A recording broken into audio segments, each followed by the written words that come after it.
Evening. Most of you probably know that the Ontario Lottery and Gaming Corporation has a big plan for gambling expansion in Ontario. And it includes new casinos that are closer to population centres, very important for maximizing revenue. Even easier access to buying lottery tickets. That's hard to imagine, but they do have some plans there.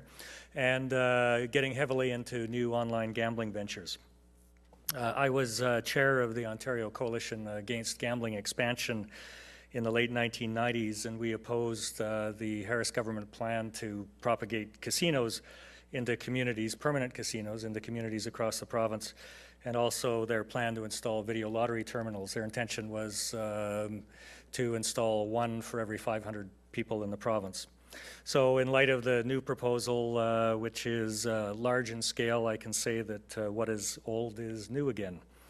The premise, in my view, that there can be pain-free government revenue stream generated through gambling is anachronistic, and it's also discredited. Gambling expansion has been shown to be faulty economic development, destructive social policy, and when it comes to casinos, particularly urban casinos, poor urban planning. Government-sponsored gambling, most people will understand, brings with it significant costs. Currently in Ontario, about $6 billion in discretionary spending is diverted annually from other parts of the economy into OLG-managed gambling ventures. And that, under the new plan, will expand to something like $10 billion, or about $1,000 per man, woman, and child in the province. Governments vehemently deny that they are targeting at-risk groups, for example, those with lower incomes, less education, or with mental health challenges. But studies in North America and around the world over 2 decades show that these and other susceptible demographics have become a very lucrative market for state-sponsored gambling. These demographics bet a higher percentage of their income and have a disproportionately higher rate of problem and pathological gambling behavior, which is a cash cow for governments. Casino entertainment complexes, just a brief comment on that. They're being pitched again for the GTA, despite some local opposition, which may mean actually that they are not going to go ahead, but I wouldn't be 100% sure of that. Vibrant waterfronts need much more than large casino entertainment complexes. They need to have diversity of activity and use and fine-grained pedestrian scale activities at grade. They need to be able to attract locals again and again, and they need to be able to attract international visitors, and casino complexes aren't the way to do that anymore. They still claim to create massive amounts of jobs, but large urban casinos historically have been proven to be physical, economic, and employment black holes that suck up activity that would normally be distributed throughout the community. So jobs, spending, etc., that would go to local businesses, restaurants, and shops. Large casino complexes also tend statistically to bring less friendly streets, higher crime rates, and significantly increased policing costs. So hopefully this is a non-starter for the City of Toronto. Las Vegas and Atlantic City are really powerful examples of the failure of a vision of economic sustainability through gambling, large gambling facilities. And just like individual casino entertainment complexes, but on a much larger scale, these cities are gambling monocultures that lack the diversity to prosper through tough times. The Brookings think tank out of Washington, D.C. rated Las Vegas, which also is suffering a massive housing collapse and is probably the worst city in the U.S. in that respect. It was rated as the 4th worst economy out of 150 worldwide recently. Atlantic City's violent crime rate in 2009 was almost 4 times the U.S. National average. Gambling social costs are not limited to just individual problem gamblers whose activities frequently have negative impacts on those close to them as well as the communities at large. The Centre for Addiction and Mental Health in Ontario, their Journal of Gambling Issues, notes that a gambling addict's behavior includes a failure to value or practice fundamental problem solving. and warns of a manipulative orientation towards others. In other words, problem gamblers and gambling addicts have difficulty meeting their responsibilities to their families, friends, creditors, and employers, and may engage in manipulative, fraudulent, or criminal activities to support their betting. So what is driving OLG's great new plan to increase gambling revenues by about 65%, or some $4 billion in gross spending? Other than our government's lack of desire to talk about progressive taxation that would pay for the services we want. So according to the 2010 OLG annual report, they have adopted the corporate mission to be a worldwide model offering, and this is their words, excitement and possibility to customers. They don't appear to be talking about just a little bit of excitement and possibility either. OLG wants Ontario to be a world leader in delivering regular doses of excitement and possibility to as many citizens as possible.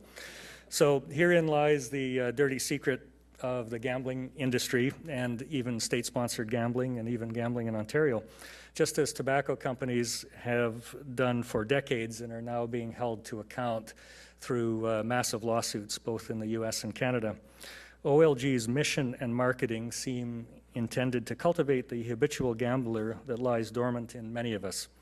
In fact, OLG's corporate vision statements, current expansion plans, and about $600 million in annual marketing and promotion appear to overlay seamlessly with known problem gambling behaviors. And I'll just give you a few examples. It's well known that a disproportionate amount of gambling profit is derived from the 5% or so of the population, and I'm not meaning to offend the 5 or 10 of you here that might fit into that category, but 5% of the population that are problem or pathological gamblers. It's also known that easier access to gambling leads to higher addiction rates.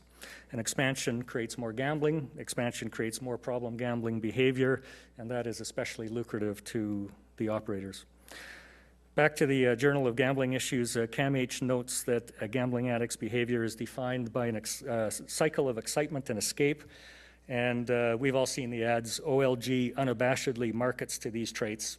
For example, Ontario casinos sell themselves by saying, "We deal excitement." And just recently, an OLG TV ad blatantly flogs escape to a casino as a better option than spending time with apparently boring friends and family. Adios cheers the narrator as the scene switches from home to casino. And then the final tagline is, "That's more like it." So CAMH article also notes that frequent gamblers are prone to reliance on magical thinking. Most of us have been exposed to many lottery ads that ask us to imagine and that show scenes of winners with lives transformed by yachts and mansions.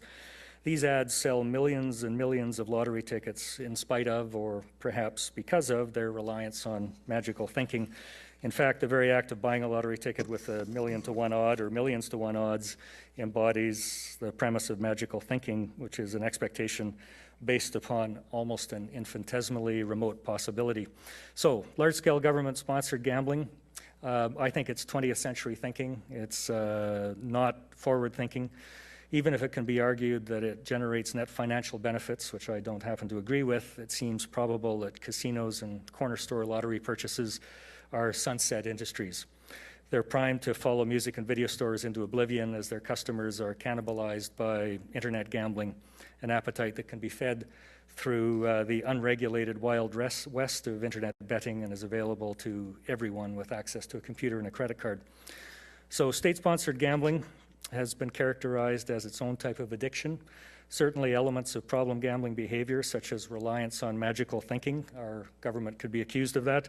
Failure to practice functional problem solving, that seems to fit as well, and a manipulative orientation towards others. This is all to supposedly address deficits or to support lower taxes. In fact, OLG's current plan positions our government to take an even more predatory and unethical stance towards us, its citizens, a stance that disproportionately hurts those already suffering from social and economic challenges, and a policy that will magnify economic inequality in Ontario. So what should we do? Obviously we got to make our views known, but I think we need to convince our governments that rather than investing in soon-to-be obsolete gambling ventures or trying to compete for a piece of the cake in the emerging, unregulated, and unruly online gambling world, which is all that's going to be left soon in terms of easy money, would it not be both more rational and more ethical for governments to wean themselves off of gambling revenue and retrench with a focus on education, prevention, and treatment of problem gambling? To me, the answer is obvious, that's the right thing to do. I don't anticipate that that's going to happen anytime soon. I think what it may require actually to initiate that is similar to the tobacco industry, is massive lawsuits where governments are held to task for being predatory towards their citizens. Thank you.